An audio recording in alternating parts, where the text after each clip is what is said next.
3 tane jora bulup açkan demiz. Hazır hem şu 3 tane jora getirimiz. Bu yani özümüzün milli brend, özlerimizi ilatlı ballarımız. Xuda kalasa Taşkent'ten, Başkent'ten gelip asılgan dersemiz. Özlerimiz. İyi Xuda kalasa niyetimiz bu brendni bütün Özbekistan'a tarqatış. Şu yolda hareket ettirimiz. Bu sizlerini kollap kuvvetlaştırırsız ilacı yok. Sizlerini şu kollap kuvvetlaştırırız hesabına Xuda kalasa şöyle demiz.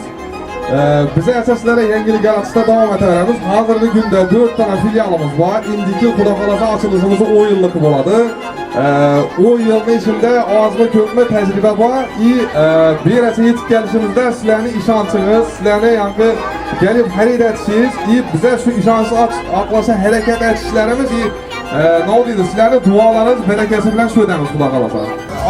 Karan, bize maaş çekemezler, kankalı lan özleri açıldılar. Ama açılışını özü izletip verseniz bir dualarınız bilen bizden çıkar. Bereket etmişler, yerleriniz var. Hatta ben sabah sonra her şeylerinizi farkında oluyordum. Selamet olun.